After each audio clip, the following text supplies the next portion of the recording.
So, you looking for a house in Montgomery County? Stay tuned for a market update on the Fort County Real Estate Show.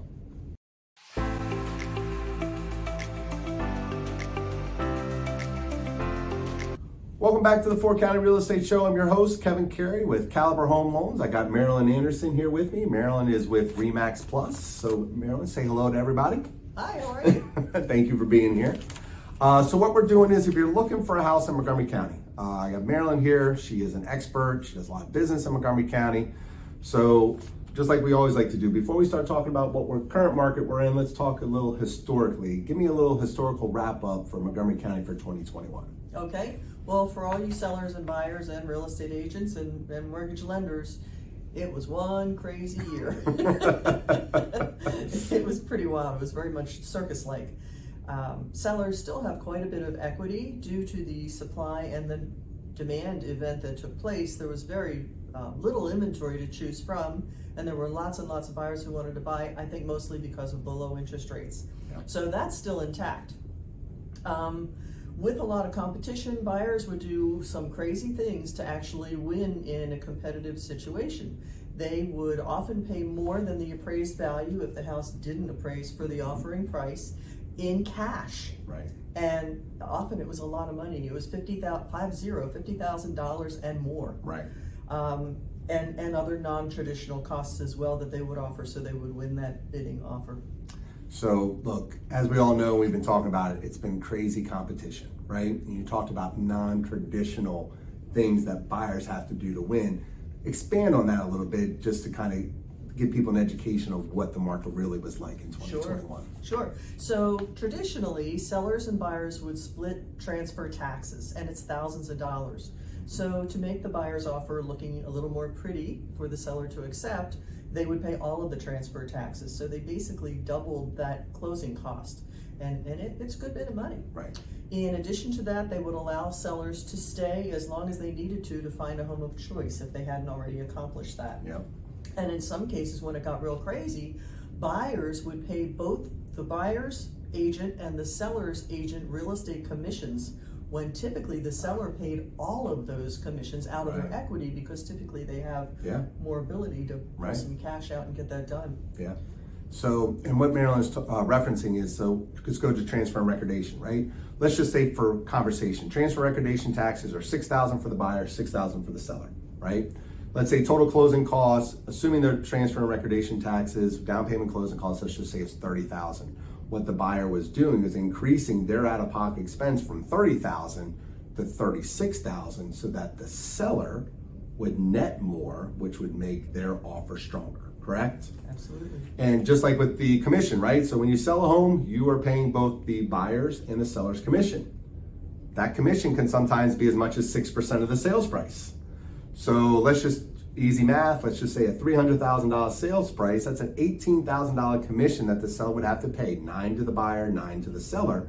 So not only are you potentially going from $30,000 to $36,000, but now you're adding another $18,000 to your out-of-pocket expense to paying the real estate commission in order to win a bid. Am I understanding all this correctly? You're understanding, in addition to, God forbid, it doesn't appraise, you might have to come up with $20,000, $30,000, $50,000 more. And buyers were actually doing it. Right. So, wow. All right. So, as you said in the beginning, crazy market. It was rough out there. If I understand, correct me if I'm wrong, you are also a certified licensed appraiser. Is that correct? Yes, I am. How long have you been doing that? About 13 years. All right. So, as you know, we have a lot of realtors come on here and talk about predictions, forecasts. We're going to put Marilynn to the test here from her appraiser cap, right? Not realtor cap. Give me an idea of what you think forecast-wise, what to expect in Montgomery County going into 2022. Well, 2022 is going to be another interesting year. Things have slowed down a bit, and I'm not really sure why. It could be weather and travel. Over the holidays, people had in-laws coming in to stay with them, or they traveled to see their family. So one item that is taking place is the forbearance with COVID.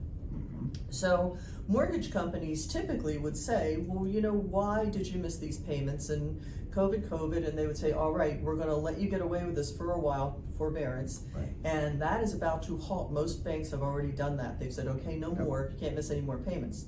So people who were approved for the forbearance conclusion, we're allowing the borrowers to tack the mortgage payments that they missed to the end of their mortgage balance. Right. So the mortgage balance just increased, and they just keep making payments, and it'll take them longer, but it's okay. Right. For people who have not been approved to do that, to tack on the mortgage payments at the end of the mortgage balance, they are being asked for a hardship letter. Mm-hmm. And if they do not get approved, we will once again see foreclosures, and Right. probably coming pretty soon, and Yeah. that is a little scary. Yeah. So the whole forbearance, as he was talking about, like I said, your mortgage company's had a couple different options. The one that's most beneficial for the customer is saying, hey, look, you missed 5 mortgage payments, let's just say $1,000 a piece. We're gonna take that $5,000, we're just gonna add it to your loan amount, but you still continue to pay $1,000. Some servicers are going, great, you owe it. This government forbearance is gone. You owe us $5,000. We want it now. That's right. And look, if you're coming out of a financial situation where maybe you're still not working, or maybe you had to take a job at a lower pay salary just to bring money in, that $5,000 lump sum can really be a tough dollar amount. So what Marilynn is talking about, and we're going to do more videos in the future as the market kind of progresses in 2022, is we could start to see inventory come on, not from the traditional buyer-seller new construction, but from foreclosures, maybe short sales coming back into the market, things of that nature. So it's going to be a really interesting 2022 as we move forward. Isn't every year interesting, Kevin? For the most part, yes. All right. I'm just trying to make it theatrical.